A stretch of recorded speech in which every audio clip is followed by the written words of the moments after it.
Boa tarde, Brasil. Boa tarde, Futuro e Print. Boa tarde, Luciane.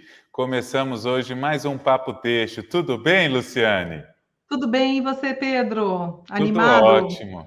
Com certeza. Hoje o papo vai ser ótimo. Um pouco de spoiler será sobre moda e eu conto com você para a gente trazer bastante conteúdo para os ouvintes e as pessoas que estão nos assistindo e têm interesse em aprender, que eu tenho certeza que você tem muito a nos ensinar.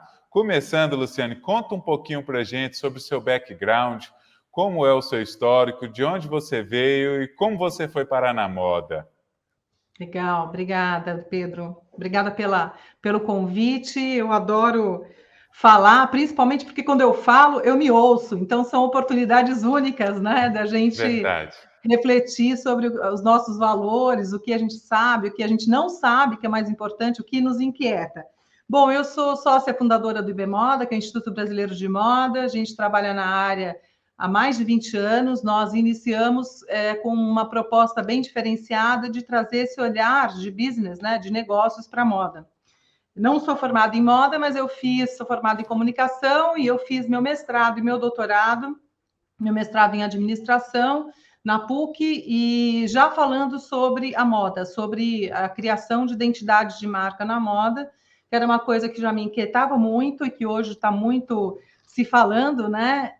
Como é Uhum. que a gente cria esses vínculos emocionais e que é o que traz um capital social, emocional, cultural, né? E que muitas vezes a gente não consegue, não são tangíveis, são intangíveis.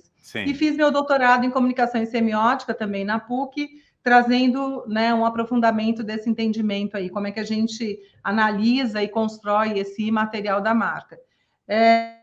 Eu tenho uma carreira em camadas, né? Eu sou formada em comunicação, minha área foi totalmente voltada para a área executiva em várias empresas, trabalhei na Johnson Johnson, na Porto Seguro, na Simonsen, Uau. e numa das empresas que eu trabalhei, eu comecei a fazer alguns estudos de mercado para a Denim, que a gente fazia todos Uhum. os anos para a Santista, e chegou uma hora que surgiu uma oportunidade dentro do curso de moda, numa faculdade que eu dava aula, e eles me chamaram e eu aí me apaixonei, fui estudar mais, fui entender melhor, né? Enfim, e sou uma apaixonada aí pelas questões da moda, né? E é o que me dá prazer aí todos os dias, né? E mais ainda porque eu adoro gente, então oportunidade como essa de estar aqui conhecendo você, conhecendo a história, falando um pouco mais da feira, falando um pouco mais do mercado, né? Um mercado que tem uma necessidade muito grande de reflexão, principalmente nos tempos atuais, né? Acho que a moda Uhum. está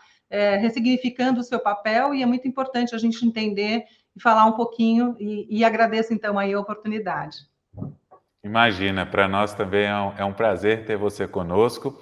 E dando sequência então à conversa, vamos falar um pouquinho sobre tecnologia e o quanto a tecnologia tem mudado o setor de moda, tanto para as pequenas empresas, médias e grandes, mas focando nos pequenos empreendedores. A gente tem um comércio eletrônico, tem as ferramentas de inteligência artificial, tem os bancos de imagem. Fala para a gente como você tem visto a tecnologia afetando para melhor o ambiente de trabalho da moda, como ela tem contribuído para os empreendedores. Olha, Pedro, eu acho que a tecnologia ela veio muito para a gente poder ter oportunidade de humanizar as nossas atitudes, né, as nossas estratégias, o nosso relacionamento com o mercado.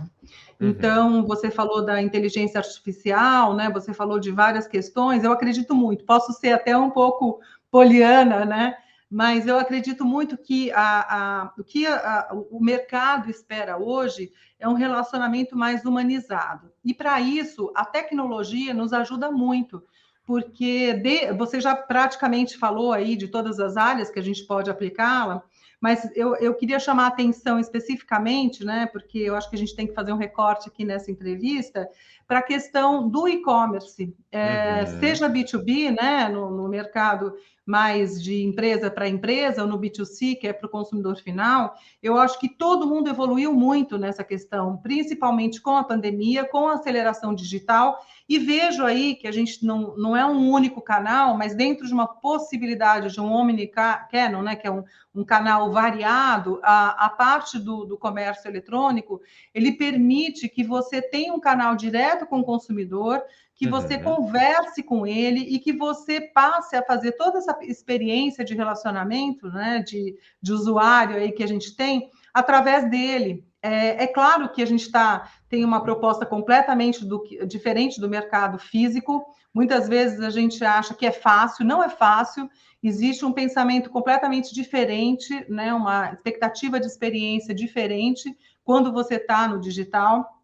Mas eu acho que o mercado brasileiro ele é muito aberto para as tecnologias, então a gente tem que aproveitar isso e saber se utilizar, né, dentro dessa perspectiva de ter mais um canal aí.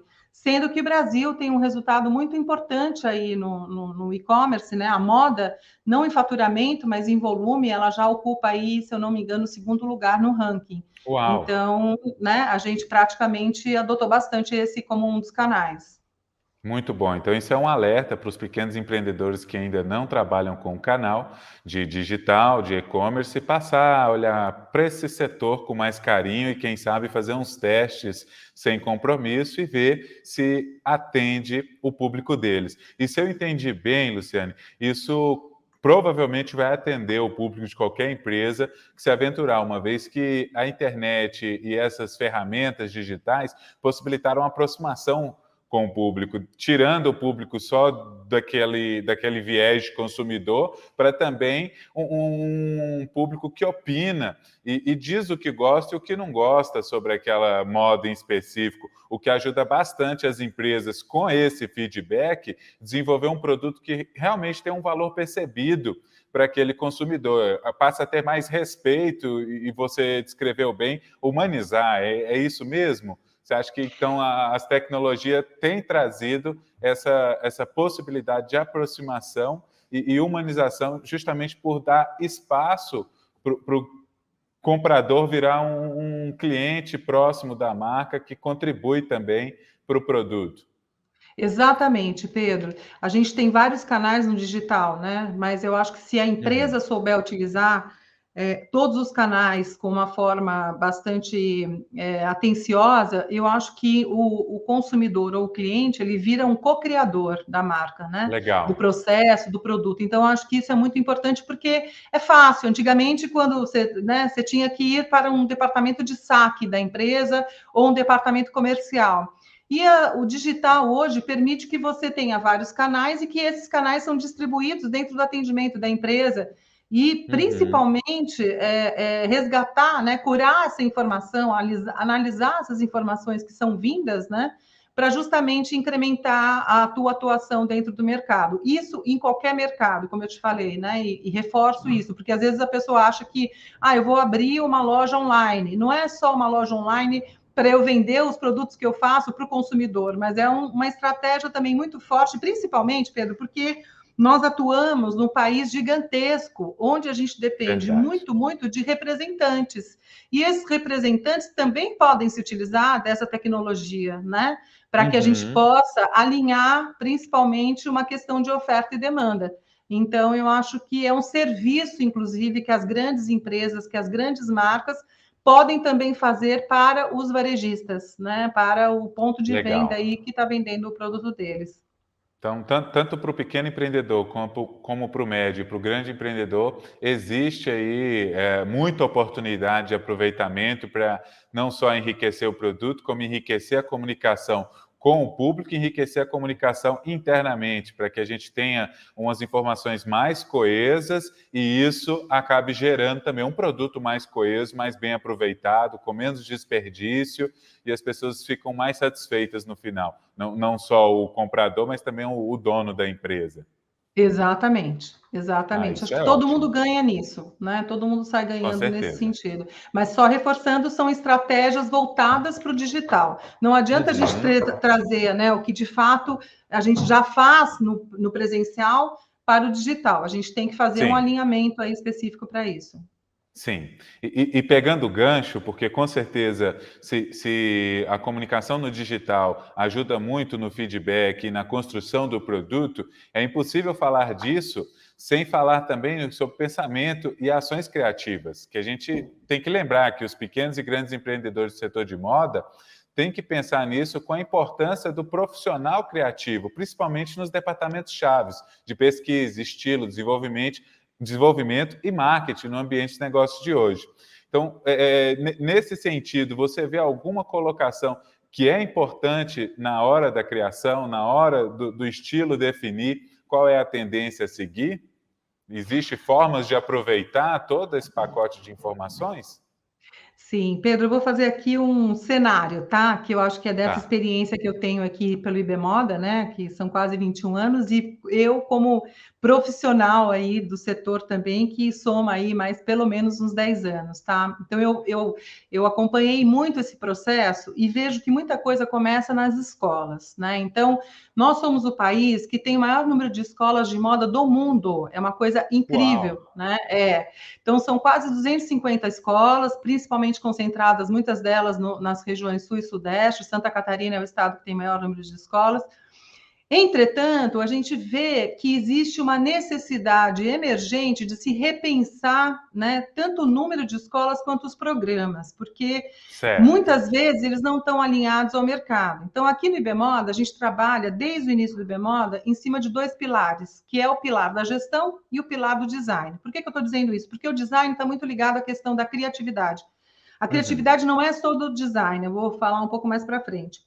E dentro desses dois pilares, a gente permeia muito a questão da sustentabilidade e da inovação. Então, qualquer programa, qualquer mentoria, qualquer consultoria que a gente vai fazer, a gente pensa com esse raciocínio dos dois pilares. Uhum. Principalmente porque o pilar do design ele vai contribuir muito para incrementar o capital cultural, social, estético.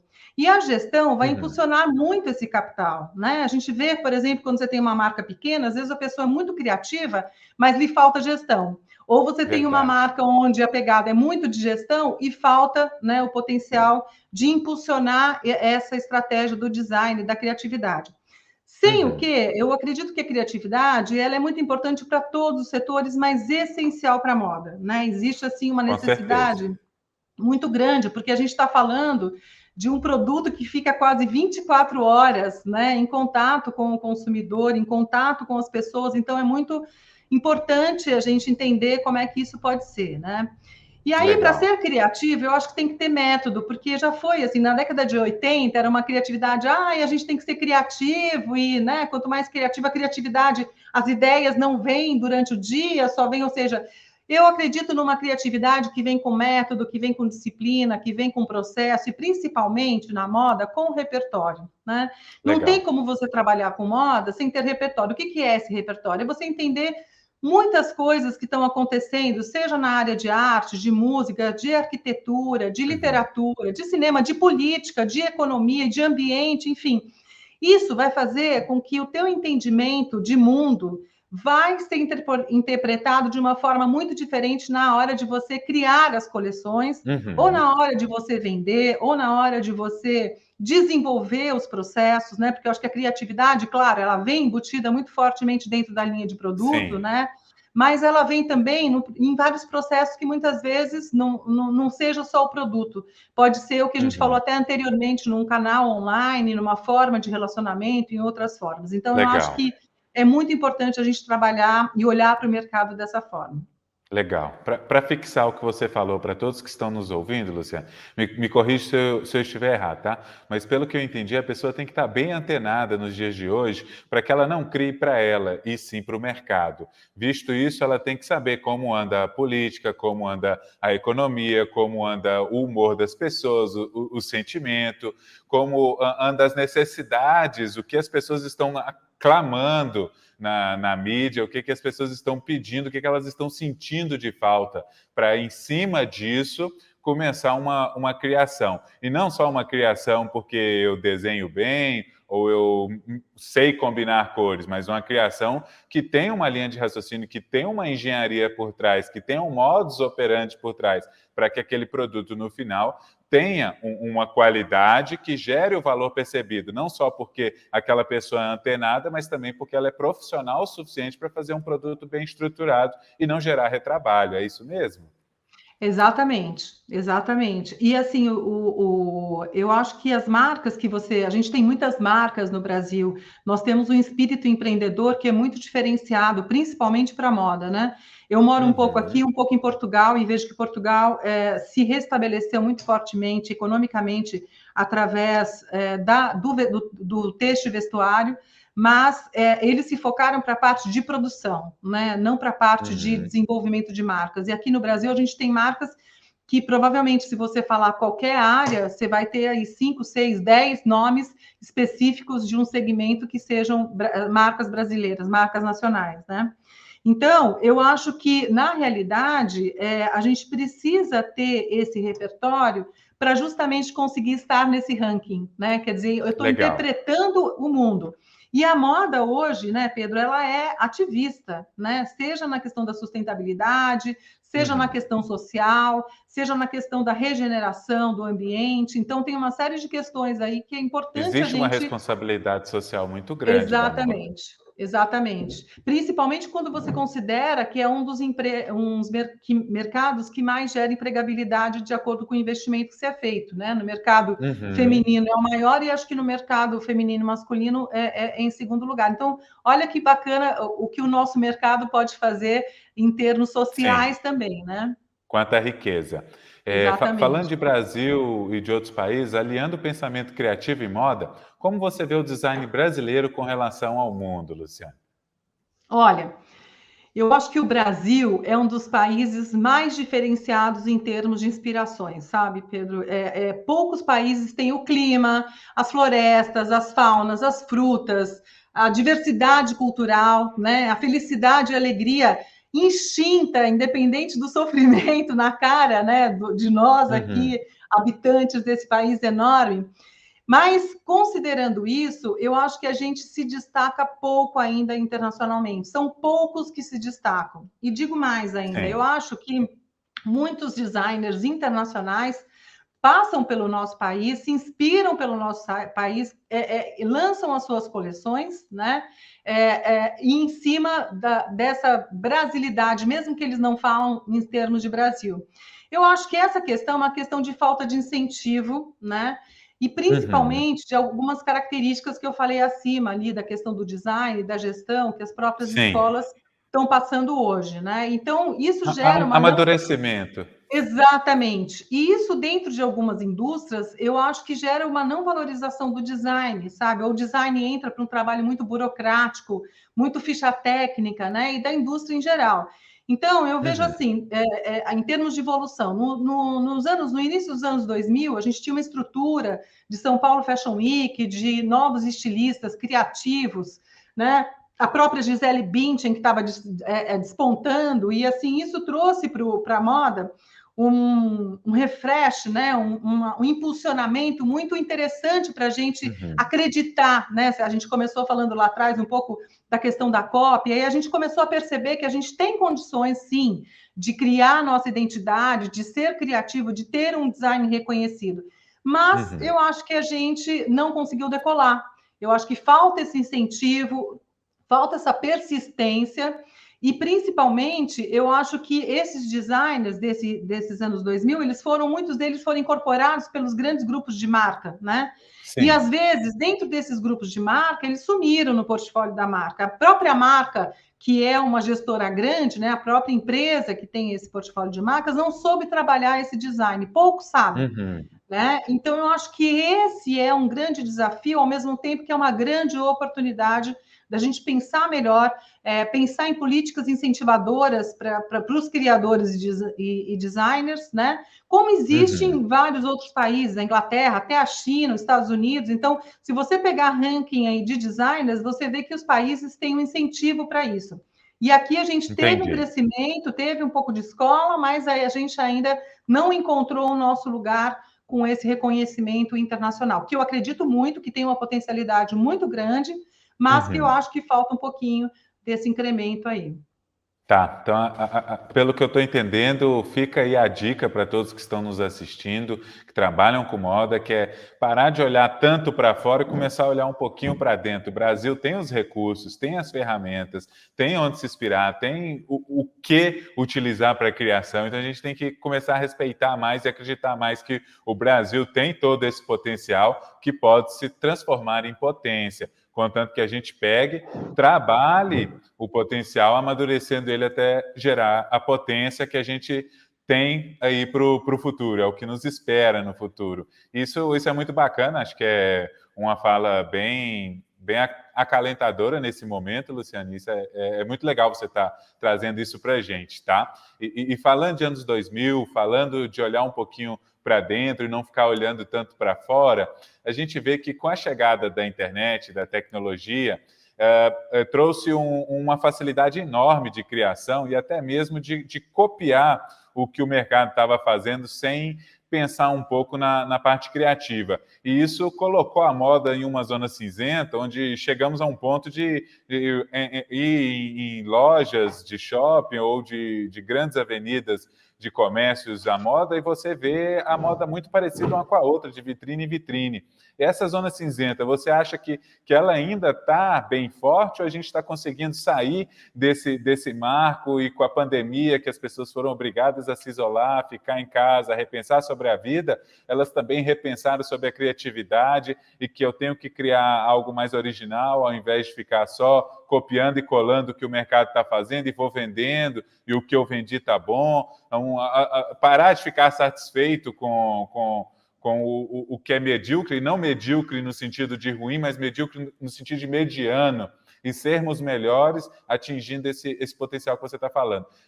Você vê que o Brasil está conseguindo sair dessa zona cinzenta de lapso de criatividade, está voltando a querer expor os seus pensamentos criativos em forma de moda? Eu acredito muito que sim, viu, Pedro? Eu sou muito incentivadora nessa questão, né? A gente faz um trabalho muito importante nisso, de realmente trazer todo esse repertório nacional, porque a gente tem muito disso, né? A gente tem, é um país rico nessa questão, como eu já falei anteriormente. E acredito sim que a gente já está começando.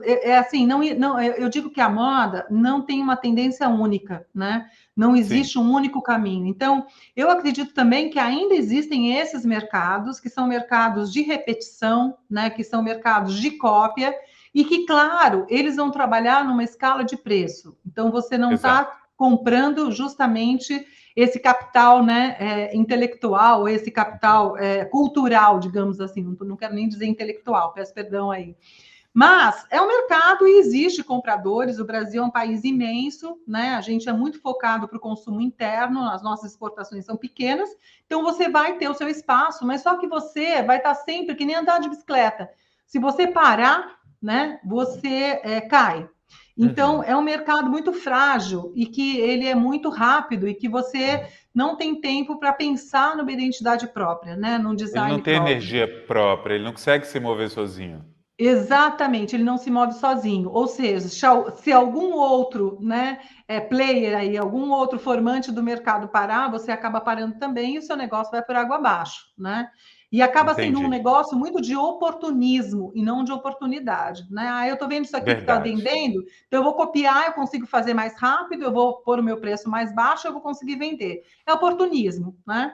Agora, se você conseguir desenvolver um processo onde você consiga ter um pensamento de design, né, mais estético, mais estratégico, para aproveitar toda essa potencialidade que a gente tem, inclusive de inspiração, e por outro lado, toda a população em termos de demanda, você vai conseguir ofertar alguma coisa diferenciada, que eu acredito muito, né? Eu digo muito isso para os vendedores que estão querendo entrar ou que já estão no mercado, que precisa realmente fazer a diferença nesse mercado, porque a Sim. gente já tem gente demais, então você tem que pensar nisso, e a gente tem tudo na mão, tem o prato, a faca, o queijo, só cortar, né, de uma Uhum. forma muito identitária, muito diferente, que você vai conseguir fazer isso, pensar onde é o meu caminho, né, onde é o meu lugar, Sim. e oferecer um produto diferenciado para o mercado, porque eu vejo que já tem grandes players, inclusive, oferecendo o básico, não o básico, mas a cópia, e a gente precisa sair disso, né? Eu tive uma reunião hoje de manhã muito interessante que a gente estava discutindo exatamente isso. Como é que a gente aproveita todas essas redes que a gente tem de comunidade indígena, de comunidade de mulheres, de comunidade de mulheres negras, né? Então, assim, tem uma série de questões que o próprio artesanato, né? Como é que a gente cria uma grande rede para alavancar Uhum. todas essas comunidades, para entregar que o Brasil, eu acredito muito que ele se diferencia muito pelo que ele tem nesse sentido, sabe? Pelo que ele sabe fazer com as mãos, seja na pintura, seja né, no artesão, no artesanato, então, e seja em todas essas inspirações que eu falei anteriormente. Eu acredito Uhum. que esse seja o caminho certo. Bacana, isso é muito importante e agradeço você estar nos pontuando esses fatos, tá, Luciane? E pegando aí o gancho, a linha de raciocínio, para a gente não se perder, pelo que eu entendo do vestuário, ele comunica muito a personalidade da pessoa. E ela comunica também o que ela está sentindo no momento. E se você faz uma moda autoral, uma moda que inclui criação e não cópia, você consegue fazer com que o consumidor, através dessa pesquisa que a gente está falando, que a internet trouxe de proximidade, o consumidor se sinta ouvido e sinta que aquela roupa é para ela.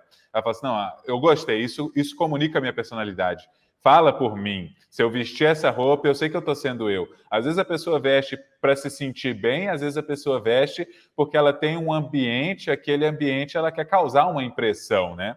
E as cópias acabam deixando um pouco a desejar nessa hora, porque se você quer causar uma impressão, você chega no ambiente, você vai ser só mais uma de todas aquelas que estão utilizando a cópia. E também não vai se sentir tão representado, porque não necessariamente aquela roupa está comunicando o que você é.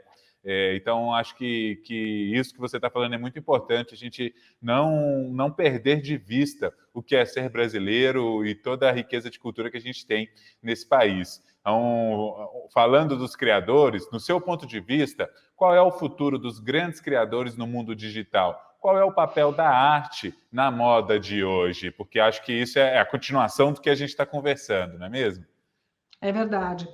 Então, eu acho que assim, para os criadores hoje, você tem muitas ferramentas para trabalhar no digital, né? Uhum. Você mesmo falou aí da questão da pesquisa, né? De tendências. Hoje a gente tem várias empresas que já oferecem o que a gente chama de Trend Forecast, que é um mapeamento de tendências por meio da inteligência artificial, né? Eles fazem as leituras das redes Interessante. sociais e extraem disso, e várias marcas nacionais e internacionais já começam a definir as suas coleções em termos de cores, modelagem, em termos de humor mesmo, que a gente falou ali na Uhum. frente, né? Através disso.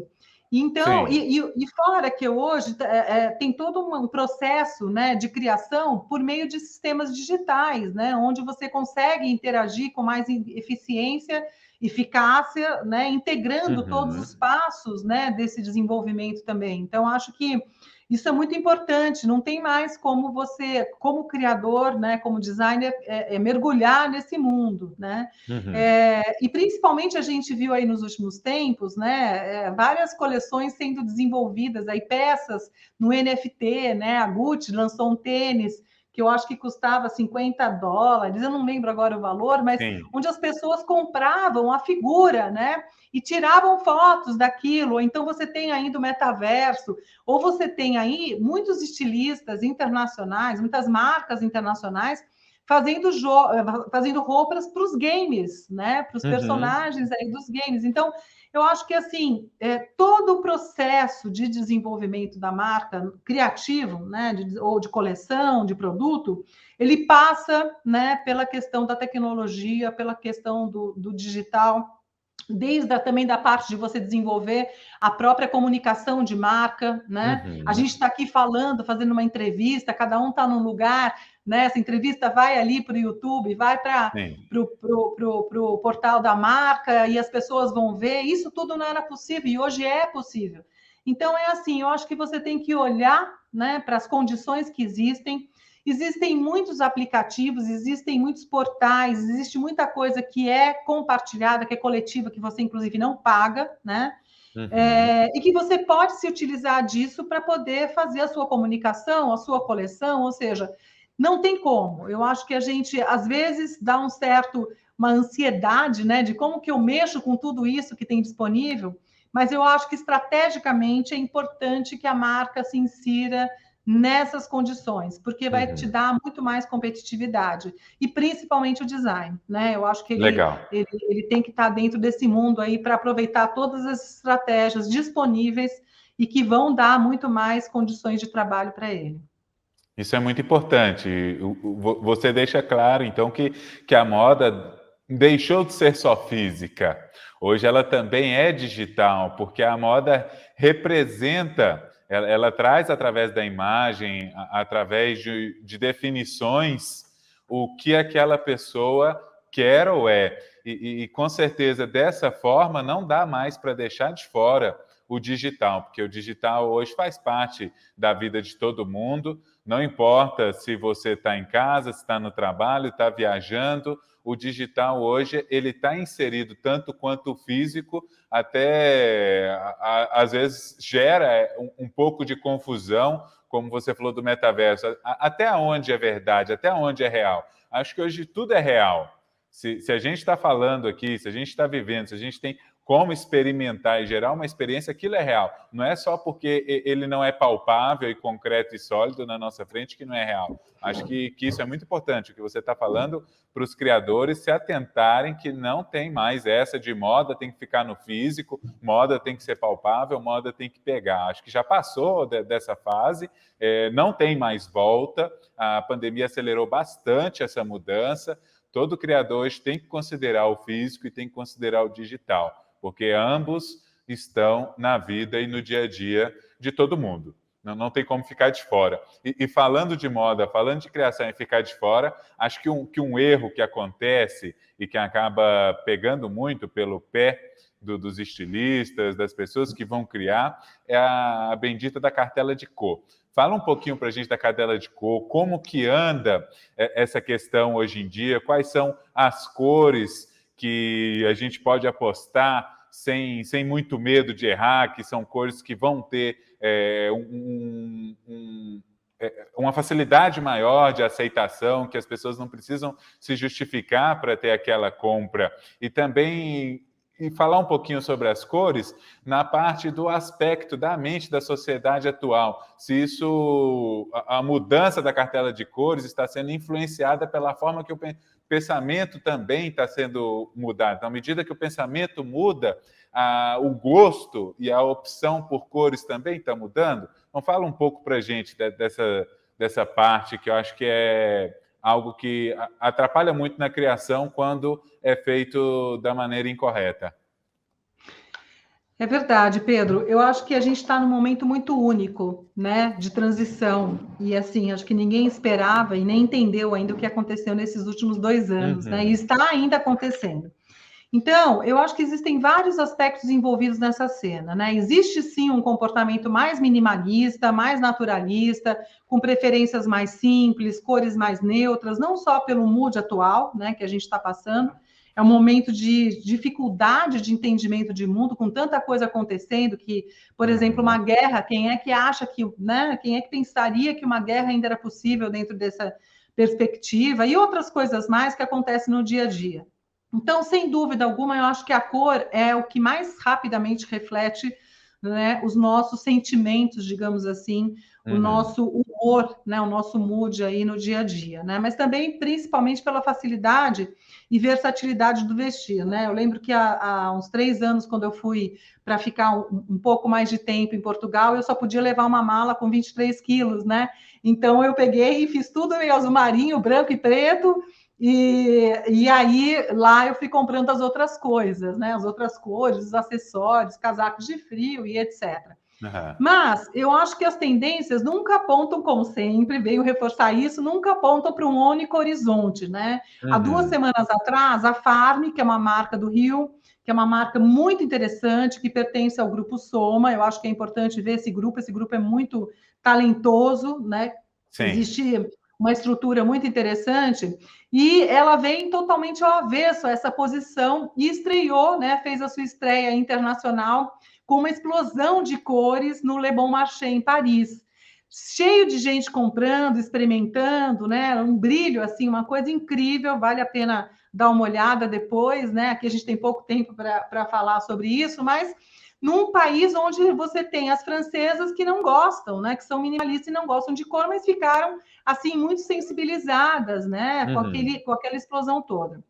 Mas eu acho que isso tem a ver com a identidade da marca. E a Sim. Farm sabe fazer isso bem. A questão da estampa é Ela muito forte para comunica. ela. Exatamente. Representa simbolicamente o que a marca é, né? Mas aí eu acho que tem Bacana. outras. Exatamente. Aí eu acho que tem outras coisas também que eu acho que é importante a gente pontuar aqui, por exemplo, né? Eu acho que existe uma questão de comportamento de consumo, tá? Eu acho que existe um consumo mais consciente, uma escolha também para produtos mais sustentáveis, né? E é que, na realidade, a gente pensa muito mais na hora de consumir a moda, de consumir o produto. Será que eu vou utilizar isso muito fortemente? Quantas vezes eu vou utilizar? Qual a versatilidade desse produto? Isso aí tá, como é que vai combinar com o meu guarda-roupa? Ou seja, a gente está experienciando um questionamento de consumo que é muito interessante, que não está acontecendo só na moda, está acontecendo nos alimentos, Sim. está acontecendo nas bebidas, está acontecendo com o automóvel, está acontecendo com uma série de coisas. Então, existe, de uma forma geral, um guarda-chuva aí que aponta para esse consumo mais consciente. Fora que, por exemplo, a gente começa a pensar economicamente. Eu vou comprar um produto que custa R$200, o que eu vou fazer com R$200? Eu posso viajar? Eu posso ir num show? Eu posso dar entrada num celular novo? Ou seja, a gente não está mais vendo a moda só com uma concorrência direta, mas com uma concorrência que dá prazeres da mesma forma que uma peça, né, um vestido, uma calça, uma bolsa, pode dar para mim também, né? Então, existe essa questão do consumo mais consciente. E isso, com certeza, acarreta uma diminuição do consumo. Então, a gente está vendo, às vezes, que o mercado fatura mais, mas o volume é menor. Ou seja, principalmente no mercado infantil, por exemplo. Está tendo menos filho, mas os pais preferem comprar coisas melhores para os filhos, pagam mais caro por algumas coisas, então você tem um faturamento maior, mas o volume de peças é menor, né? Bacana. Uma outra questão é a questão da economia, né, da recessão econômica mesmo, todo mundo está comprando menos de tudo, a gente está num momento muito questionável do que vai acontecer, como é que vai ser nosso futuro, né? E um outro aspecto que eu acho importante é a questão da sustentabilidade, não só em termos ambientais, mas sociais e econômicos também, né? Então, a gente tem várias marcas aí, a Patagônia, que eu acho que é a mais representativa, que desde 2005 recolhe, né, os seus casacos usados e transforma, né, em novos casacos. Então, isso é muito inteligente, né, na reciclagem aí, e pretende até 2025 ter 100% dos seus materiais renováveis. Olha que coisa interessante. Sim. Recentemente, a gente fez uma consultoria muito bacana para uma marca chamada Utopiar, que trabalha com mulheres que foram vítimas de violência doméstica, né? Então, também faz um trabalho maravilhoso, que é todo com print ou com bordado. Então, também é uma forma de pensar a sustentabilidade, né, social. A gente tem uma marca muito legal que chama-se Flávia Aranha, que é uma marca que usa tecidos naturais e tingidos com plantas brasileiras. Então, aí também você vê a questão da cartela de cores, da possibilidade de ter uma cartela, né, mais próximo dessa questão das plantas. Você tem a Nalimo, que é feita 100% por mulheres indígenas, né, que é coordenada e foi fundada pela Dei Molina, sabe? Então, a gente tem uma série de exemplos, né, onde você vê esse diferencial de marca surgindo, talvez com coleções menores, com mais foco no diferencial, nessa causa específica, né, uma bandeira, digo a bandeira, né, a causa da marca, qual que é, o propósito, né, da marca, qual que é. Sim. Então, eu acho que todas essas realidades vêm dentro desse contexto. Eu acho que eu elenquei várias coisas aí, eu tentei fazer aí Sim. um mapeamento geral. E te agradeço, só fazendo um resumo para todos que estão nos ouvindo, pegar, fixar e até anotar que essa informação é muito importante. Pelo que eu estou entendendo, há duas frentes bem distintas se destacando. São as empresas com identidade, que conseguem colocar a sua identidade na moda e essa moda ter um valor percebido para um público específico. Essas empresas conseguem ter um pouco mais não flexibilidade, mas liberdade de criação, por saber que aquele público específico vai aceitar uma criação diferente do que o mundo está acostumado a ver, daquela cartela de cores padrão. Isso é muito legal, visto que antes a gente não tinha tanto espaço para as marcas mostrarem a sua identidade. Hoje em dia tem aberto esse espaço para as pessoas acreditarem mais nos sonhos que elas têm, ao invés de se comprimirem dentro do que o capitalismo ordena como consumo e a pessoa acabar apagando a criatividade dela ao longo do tempo, porque ela está pensando só no faturamento e não na realização que ela tem ao criar e também na realização do cliente quando o cliente compra aquilo que ele se identifica. E o outro lado, pelo que eu estou entendendo, existe o movimento de real, um movimento real de simplificação voltado para o menos é mais, direcionando a moda para um viés mais comprometido com a circularidade, com o redesign, o que entra o minimalismo, entra as empresas aceitando de volta os roupa mais antiga, outros acessórios mais antigos, para que dê essa oportunidade de recircular e aquilo não virar lixo. Isso é muito importante. Pelo que eu estou entendendo, então, tem aberto essas duas frentes. Essas duas frentes, acredito eu, podem se tornar divisores de água para a moda no futuro, não é mesmo? Exatamente, exatamente, né? E muitas empresas começando já de forma sustentáveis, né, Pedro? Então, todo o processo é repensado. Mesmo que você faça pequenas ações, no final o impacto é muito grande. A gente tem Sim. experiência muito grande em algumas consultorias, que é exatamente isso. Às vezes a pessoa fala, mas como que eu vou mudar isso? Então, a gente analisa todo o processo produtivo e vê quais são as pequenas ações que podem ser feitas e que no final geram um impacto muito grande. Então, eu acho que assim, uma coisa é sine qua non, né? A gente tem que pensar nesse processo de circularidade. A gente não pode mais produzir o que não vai ser consumido. E a gente tem recursos para fazer esse entendimento, para fazer essa análise e para propor produtos que de fato façam a diferença. Né? Então, aí eu acho que entra uma pergunta que eu quero te fazer para entender melhor e até para quem está nos assistindo também entender. A gente tem na parte de tendência, tendências de modas e cores do ano. Como você tem visto isso? Porque isso até então era visto como orientadores de coleção e salutadores. Hoje em dia ainda tem sido crucial e útil para a indústria de moda, porque não necessariamente aquilo que é apresentado vai gerar o resultado. Então, as pessoas estão seguindo ainda cegamente essas tendências de moda e cores do ano, elas estão começando a refletir, ok, eu tenho isso aqui como um parâmetro, eu tenho isso aqui como uma orientação, mas não necessariamente eu vou seguir isso aqui fielmente e vamos ver o que vai, se vai dar em alguma coisa. Você tem visto mudança nisso? Um pensamento crítico maior sobre as tendências do ano e as cores do ano? Sim. Quanto mais a gente se profissionaliza, mais a gente tem atenção à questão das tendências, né? Então, eu vejo que tem dois tipos de tendência. Tem as tendências que são de materiais, cores, aviamentos, né? E tem outra tendência, que é a tendência de comportamento.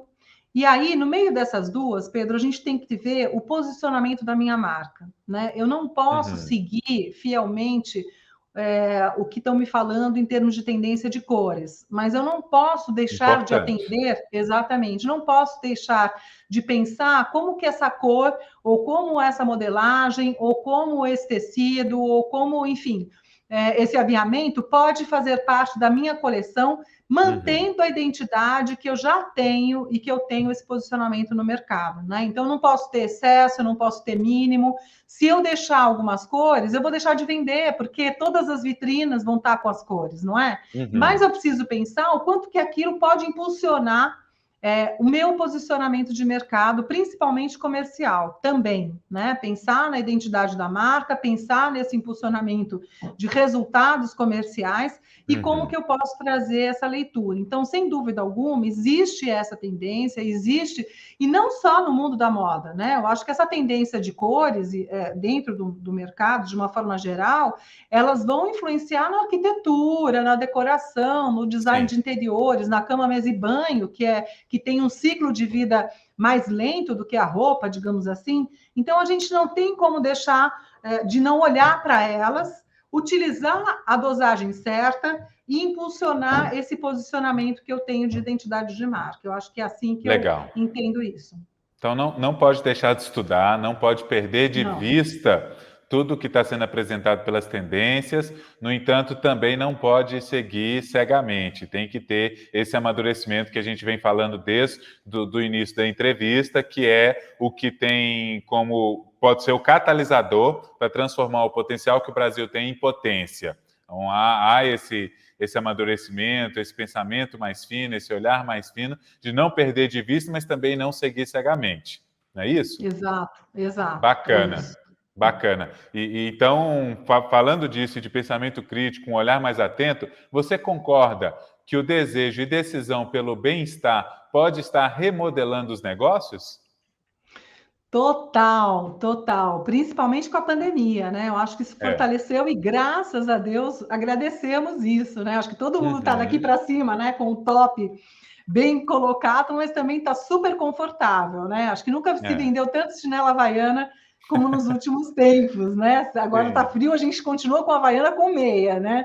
Uhum. É, e eu acho que isso influencia em tudo, sabe, Pedro? Eu tenho acompanhado muito na modelagem, nos tecidos, nas cores, eu acho que em tudo. Então, e vou mais além do que isso, né? Eu acho que quando a gente fala de bem-estar na roupa, vai além. Eu acho que hoje, por exemplo, o consumidor, na hora que ele vai comprar uma marca, ele pensa muito no que aquela marca está fazendo para o bem-estar da sua sociedade, da sua comunidade, Uhum. sabe? Então, a gente Sim. tem uma noção de bem-estar, às vezes, limitado a uma roupa mais confortável. Não é só isso.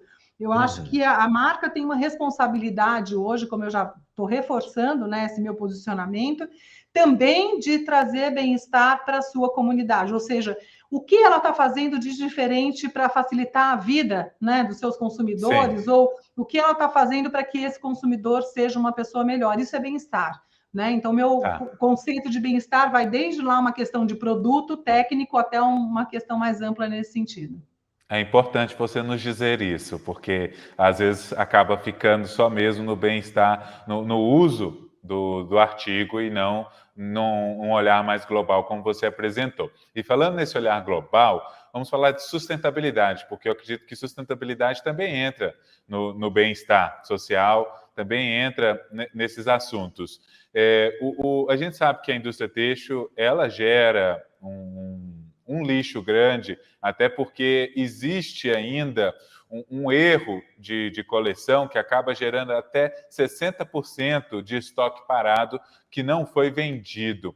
Você vê que essa visão mais crítica para o bem-estar, para a sustentabilidade, também está ajudando com que a indústria têxtil erre menos, acerte mais, polua menos?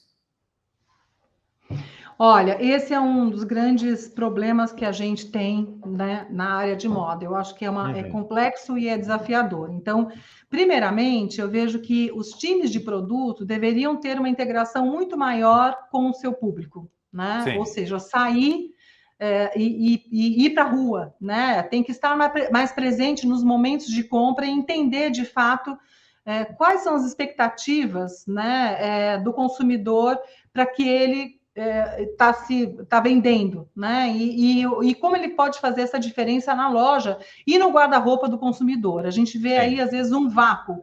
O time de produto, o time de comercial, né? O time do trade. Então, eu acho que essa integração é vital. A gente tem feito muito trabalho legal aqui no IBModa, né, com consultorias voltadas para isso, sabe? Eu acho que faz uma diferença substancial para as coleções. Você cria uma forma de olhar para isso muito diferenciado e parte de princípios muito diferentes, né? Uma outra questão que a gente tem acompanhado muito e que a gente também sugere é fazer coleções menores, cápsulas, que permitem mais experimentações e acertos. Então, você dividir mais esse ritmo de coleção, produzir menos, acertar mais e se diferenciar mais, porque quando você tem uma edição um pouco menor e mais limitada, provavelmente aquilo vai gerar mais valor para quem está consumindo, né? Isso é importante. Exatamente. Tem uma outra coisa que eu acho bem importante falar também, que é você trabalhar com a questão do redesign, que você também já falou, que repensar essas sobras. Tem muitas marcas olhando para o que está acontecendo no meu estoque, né? A Farm mesmo já fez isso recentemente, viu que tinha lá muitas estampas que estavam paradas, viu que tinha muitos aviamentos e fez uma coleção especificamente com isso. É muito possível hoje, né? Quando você tem um time de design estratégico, que eu estava reforçando, né, em toda a nossa conversa aqui, ele vai ter esse olhar para isso, ele vai poder ver o que é que ele tem e o que eu posso trabalhar com aquilo que eu já tenho e não produzir mais nada se eu já tenho aquilo que é possível para uma coleção.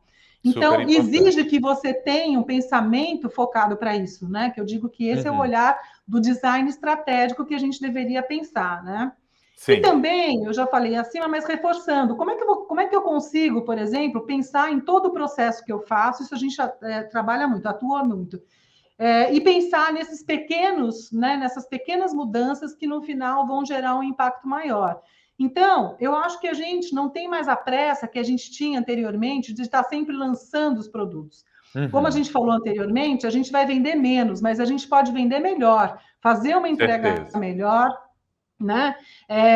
E procurar diminuir o máximo possível as sobras e, principalmente, o quanto de material que não está sendo utilizado por aí, né? Então, como isso é importante para a gente sair de um patamar que não acontece só, né? Não está prejudicando só nós, mas está prejudicando de uma forma geral o nosso planeta, porque os números são fortes. Você falou aí, qualquer hora que você colocar isso na internet, você vai ver como que a moda tem deixado um pouco impacto. De desleixo, impacto, né? Nesse sentido. Então fica a dica para todo mundo que está assistindo a gente que aumento de faturamento não necessariamente está atrelado a aumento de volume.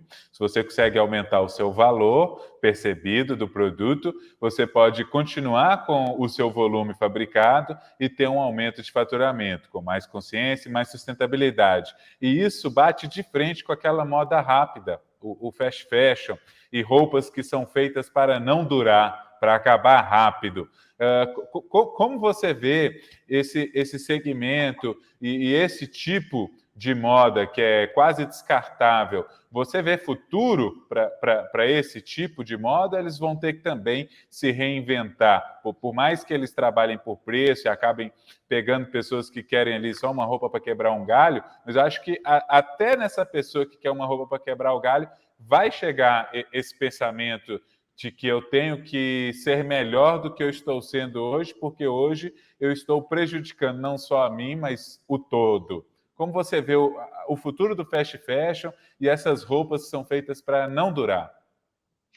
Olha, a gente tem um sistema muito forte de empregabilidade e de indústrias que fornecem para esse sistema. Então, eu sou muito cuidadosa no tratar desse assunto. Claro. É claro que eu, pessoalmente, procuro comprar sempre dentro desses parâmetros que a gente conversou até agora, mas a gente sabe que existe uma demanda muito grande pelo fast fashion. Por outro lado, também, a gente tem um saber fazer muito forte dessas lojas aqui no Brasil. A gente tem Renner, a gente tem C&A, a gente tem Marisa, a gente tem uma série, né, de magazines, para não falar do Grupo Avenida, para não falar da Havan, para não falar de várias empresas que se focaram nesse modelo e que estão se repensando. Uma das grandes empresas internacionais, né, é a sueca H&M, que não tem aqui no Brasil ainda, provavelmente eu acho que com a força desse nosso varejo, né, local aqui, fica difícil para uma internacional entrar, né? Até li hoje que todas as lojas da Forever 21 vão fechar até domingo, não sei se você viu isso, né? Ainda não. Aqui no Brasil, Então, a gente percebe que o nosso saber fazer varejista é muito peculiar aqui. Verdade. E existe uma carreira e um modelo profissional brilhante nesse sentido, tá? Nós temos empresas realmente de pontas. Mas, por especializadas em traduzir o desejo do momento em vestuário. Exatamente, né? E que alavanca, né, Pedro, uma indústria muito forte, seja a indústria lá, né, de Santa Catarina, vários polos produtivos são fornecedores dessa indústria, desses players, né? Mas eu acho que, por outro lado, a gente já tem uma sensibilização, né, e uma comunicação muito evidente realmente dessa revolução aí que o próprio Fashion Revolution como modelo, como movimento, tem feito para todo mundo, né? Mas, por exemplo, a H&M, já desde essa sueca que eu estou falando, que tem mais de 5 mil lojas pelo mundo todo, desde 2005 ela recolhe produtos, né, usados, como eu falei ali da Patagônia, e ela transforma isso em vales, e ela transforma esses tecidos. Para ela fazer isso, ela é uma das principais subsidiárias da pesquisa de sustentabilidade, de processos sustentáveis, né? Então, já está existindo uma corresponsabilidade, uma conscientização também desses grupos de que o mercado está em transição, que o mercado está mudando. Então, por exemplo, ela já recolheu 39 mil toneladas de tecidos e ela pretende, até 2030, trabalhar só com mercados com produtos, né, com materiais reciclados. Então, a gente começa a envolver o consumidor também nesse processo, né, que ele está mais consciente de pegar essa roupa, levar até a loja. A própria empresa já tem um processo de separar esse material, de reciclar da forma certa, porque a gente tem um modelo diferente de reciclar, né? Então, eu já falei ali da Farm, que faz, né, uma coleção com redesign, né? A Renner lançou agora em maio uma linha de jeans por uma marca que ela tem chamada Yukon, que ela é toda rastreada por blockchain. Então, a peça vem por QR Code, né? E você vê ali, como consumidor, ou como qualquer um que quiser ver na peça, ele vai conseguir acessar todas as informações da cadeia de produção. Que legal. Desde a origem do algodão, né, que está sendo utilizado pelas peças, e aí fazendo até uma parceria com a Vicunha, com o Movimento Soul de Algodão, com a EcoTrace, que é uma startup que providencia, né, que proporciona esse rastreamento. Então, está se mexendo, não tem como, né? E eu acho que quando eles se mexem, assim como eles representam muito para um polo produtivo que fornece materiais, né?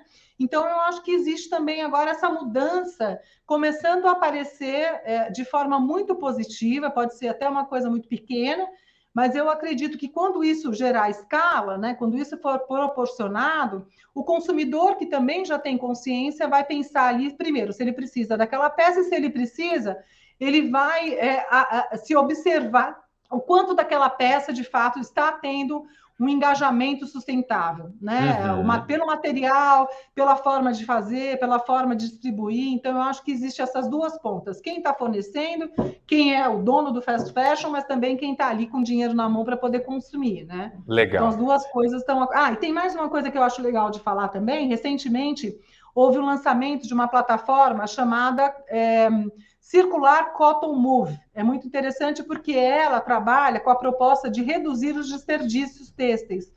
Então, ela trabalha, ela recolhe, né, ela tem mais de 200 pontos de descarte por todas as regiões aí do país, e ela pega esses descartes e consegue trabalhar com as comunidades para transformar esses descartes em novas roupas, né, e colocar esses produtos com fibras recicladas, né, para vender. Então, olha quanta coisa legal que tem surgido, né? Então, isso eu acho que é uma visão bem diferenciada e muito mais alinhada com o que a moda quer ser, né, hoje e futuramente. Importantíssimo, Luciane. Me corrija se eu estou errado, mas pelo que eu entendi, resumindo, é natural que todos os segmentos de moda passem por essa educação através da conscientização que esses movimentos visionários e pioneiros estão trazendo e, querendo ou não, teremos um futuro mais verde, um futuro com menos desgaste, com menos lixo, um futuro melhor. É natural olhar para este lado. Não estou dizendo que não pode acontecer o outro e tudo acabar em chamas, mas existe uma luz no fim do túnel, e essa luz está aumentando e está se tornando mais brilhante, mais aparente. Isso é muito bonito, não é mesmo? É verdade. Eu digo, Pedro, que tem duas coisas que eu sempre falo para cliente ou para quem quer entrar nessa área, né? Primeiro, a moda é para os fortes, tá? Então, a moda é para os fortes. Segundo, Sim. empreender é enamorar com insucesso. Então, você tem aquelas escalas de montanha-russa que tem dia que você está super otimista, mas eu costumo ser mais otimista. Eu costumo acreditar mais que realmente a gente vai conseguir fazer a diferença. E como eu te falei, o Brasil tem uma mente muito aberta para a tecnologia e tem aqui dentro um potencial enorme de inspiração e de utilizar tudo que a gente tem de diferente de fibras, né, desse material reciclado, unindo isso com o artesanato, que a gente sabe tão bem fazer renda, fazer uma série de coisas diferenciadas do que a gente tem de material. Então, eu tenho uma iniciativa de sempre ser mais poliana, de pensar realmente num futuro muito mais sustentável, muito mais positivo, e que o Brasil consiga, de fato, se colocar dessa forma mundialmente, se diferenciar mundialmente dessa forma. Legal. Então, nossos criadores brasileiros já são um passarinho que sabe voar, só está com medo de sair do ninho. Eu recomendo a todos pularem e seguirem o seu voo e voarem bem alto, porque o Brasil é essa potência que a gente acredita que é, a gente só tem que pagar para ver e fazer acontecer. Então, meu muito obrigado, Luciane, muito obrigado em nome da Futuri Print, da Panorama, da Artzone e todos que estão nos assistindo, por ter nos dado essa baita aula de moda, por ter nos cedido o seu tempo, a sua experiência. A gente, com certeza, ganhou bastante e o nosso Brasil hoje vai ficar melhor em moda para todos que assistirem essa entrevista. Meu muito obrigado. Eu que agradeço, Pedro. Foi muito legal, passou rápido, né? Verdade. E eu falaria mais horas aí. Então, contem comigo sempre que for necessário. E parabéns pelo trabalho que vocês fazem. Como eu falei, só os fortes, né, se mantêm aí nesse mercado que é a moda e vocês são fortes, fortes de coração, fortes de estrutura, fortes de profissionalismo. Parabéns para vocês também. Muito obrigada. Obrigado.